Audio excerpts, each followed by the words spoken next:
You know what I realized? Most people aren't failing because they don't have talent or opportunity. They're failing because they're too distracted trying to prove something to people who don't even care. That's why sometimes God will whisper, "Focus on yourself and stay silent." And not because He wants you to hide, but because He wants you to build, away from noise, away from opinions, away from the pressure of being seen. Quiet doesn't mean you're losing. Silence doesn't mean you've given up. Sometimes silence is strategy. Sometimes silence is strength. See, we live in a world where everybody wants to show their progress before they've even planted the seed.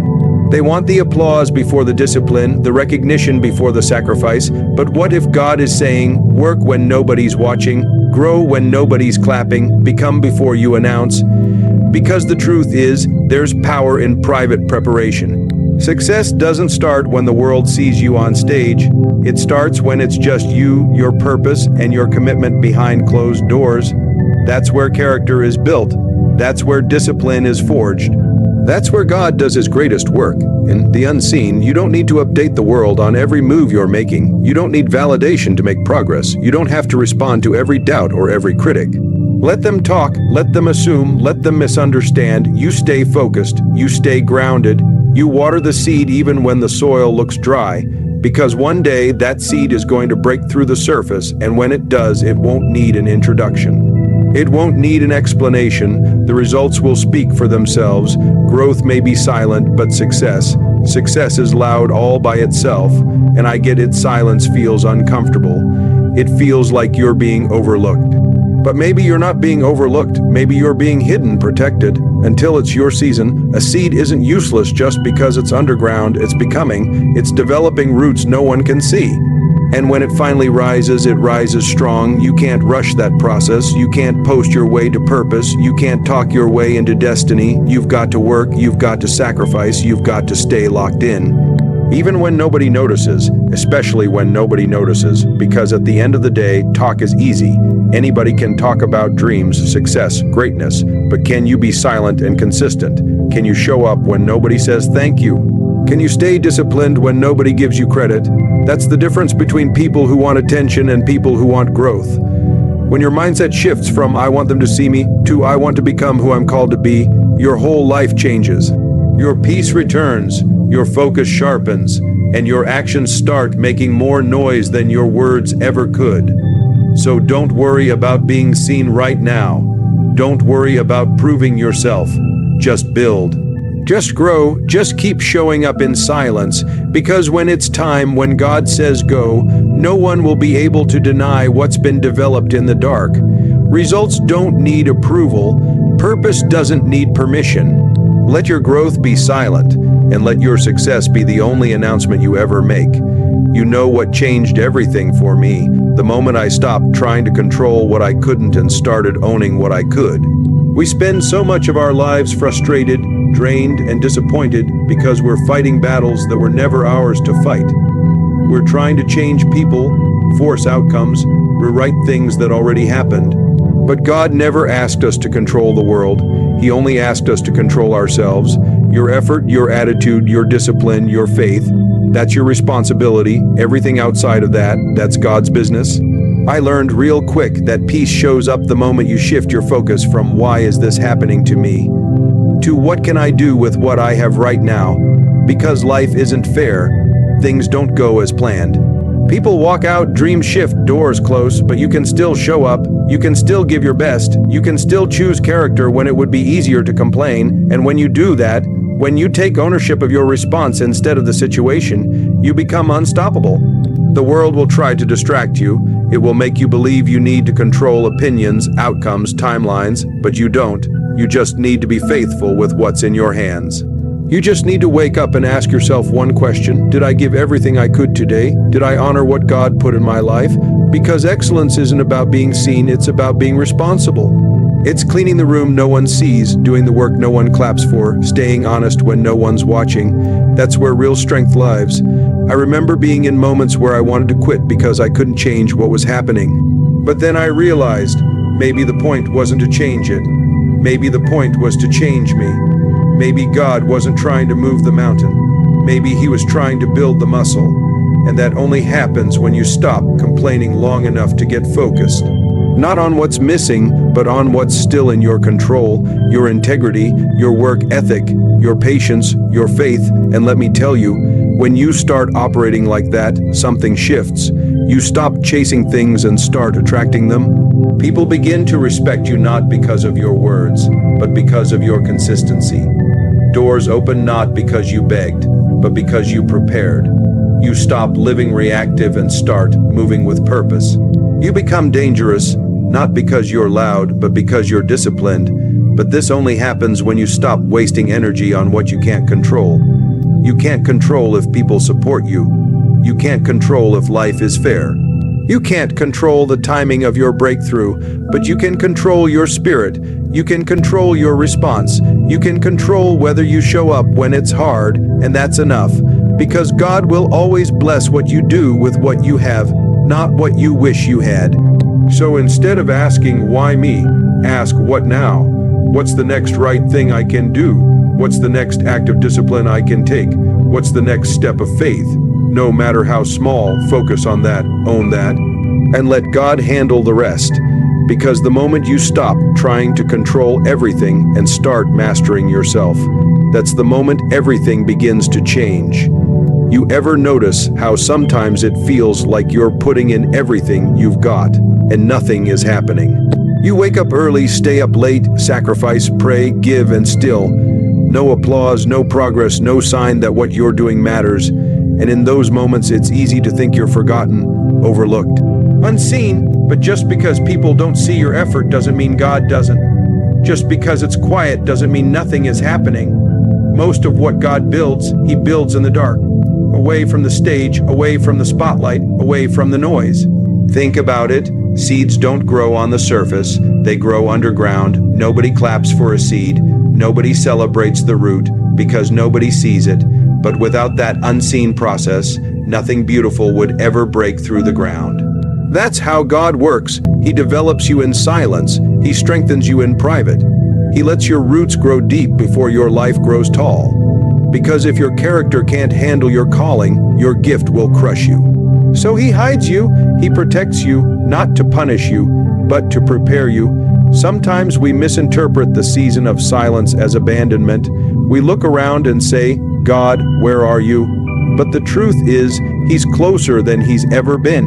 Working behind the scenes, aligning the right people, the right timing, the right opportunities. But He won't reveal it until you're ready, until your heart is steady, until your foundation is strong enough to handle the weight of what you've been praying for. Because elevation without preparation is disaster, and I know it's frustrating. It feels like you're invisible. You support everybody else. You clap for everybody else's wins. You're there when they need you. But when it's your turn, silence, no one notices, no one checks on you. But don't mistake their silence for God's absence. He's still working, He's still watching, He's still writing your story. You don't need the crowd to believe in you when the Creator already does. Some of the greatest things God does will never make headlines. Nobody will post about it. Nobody will know the nights you cried, the prayers you whispered, the battles you fought that no one saw, but God saw it. God heard it, and one day, everything you did in the dark will shine in the light. Not because you shouted, not because you demanded attention, but because your life became the evidence of what faith and quiet obedience can build. So don't despise the hidden season. Use it. Let it make you stronger. Let it humble you. Let it deepen your faith. Because when God finally reveals what He's been building in you, no one will be able to deny that it's Him. Not luck, not coincidence, Him. And when that moment comes, you won't even have to say a word. Your growth, your character, your strength, they'll speak for you. Stay faithful in the unseen. Stay rooted in the quiet. Because the same God who watches in the dark is the same God who will reveal you in the light. Pain has a way of making you question everything. Your purpose, your faith, your future. It makes you ask, why would God let this happen? Why me? Why now? But what if pain isn't punishment? What if it's preparation? What if the very thing you're asking God to take away is the thing He's using to shape you into who you're meant to be? Sometimes the blessing doesn't come from being rescued from the storm. It comes from discovering who you become while standing in it. There were moments in my life where everything I dreamed of was stripped away in an instant. I thought it was over. I thought my story ended in that moment of pain. But what I didn't understand then was that God wasn't breaking me, He was building me. He didn't stop the pain, but He used it to reveal something inside me I never would have seen otherwise. Pain introduces you to your true self. It shows you what you're made of. It tests your faith not to destroy it, but to deepen it. We live in a culture that wants quick results, instant healing, immediate answers. But God isn't a shortcut God. He's a process God, and pain is often part of that process, not because He wants you to suffer, but because He wants you to grow. Muscles don't develop without resistance. Diamonds aren't formed without pressure. Gold isn't refined without fire. Your spirit is no different. Growth and comfort cannot coexist. You have to choose one, and I'm not saying it's easy. Pain hurts, it's lonely, it makes you feel like no one understands. But sometimes the very thing you're asking God to remove is the thing He's using to remove what doesn't belong in you: pride, fear, doubt, dependence on people more than Him. Pain has a way of stripping away what's temporary so God can make room for what's eternal. It shifts your prayers from "make it stop" to "make me stronger." Some of you are in a season right now where it feels like everything's falling apart. The dream fell through, the relationship ended. The plan changed, and you're wondering how any of this could be part of God's will. But maybe it's not falling apart.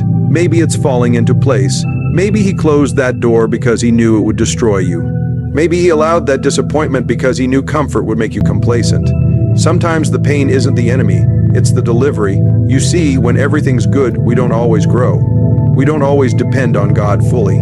But when life hits, when dreams break, when it hurts to even breathe some days, that's when you discover whether your faith was built on convenience or conviction. And when you choose to trust Him through it, to keep showing up, to keep believing even when it makes no sense, that's when pain becomes purpose.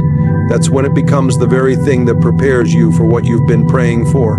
You might not see it now, but one day you'll look back and realize the pain didn't break you. It built you. It didn't end your story.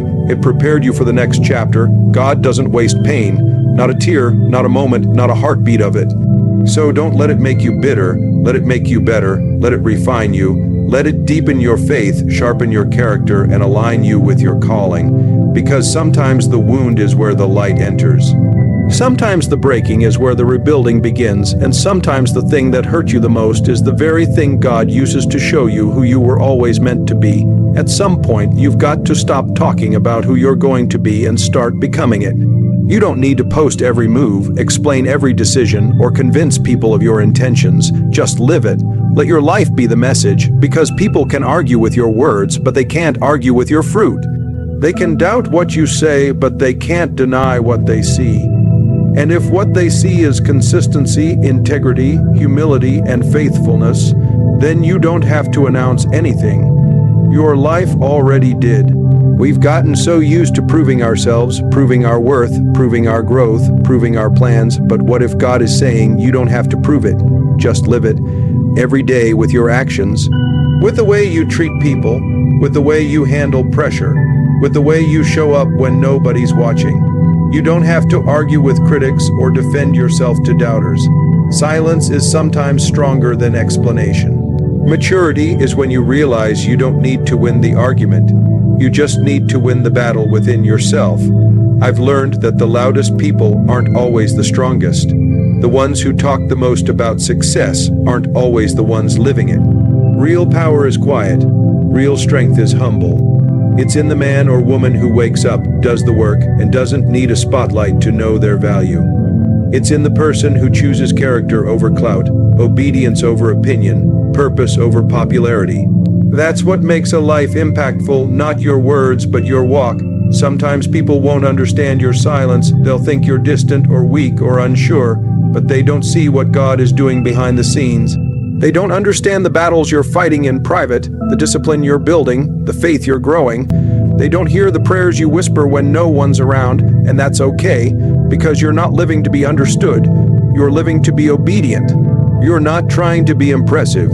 You're trying to be impactful. You'd be surprised how many people are watching you right now. Not what you say, but how you live, how you respond when life gets heavy, how you love people who can't give you anything back, how you stay grounded when success comes or stay faithful when it doesn't. And whether you know it or not, your life is preaching. Your life is impacting. Not because you're perfect, but because you're consistent. That's why you don't need to rush to defend yourself when people misunderstand you. Time will reveal the truth. Results will reveal the work.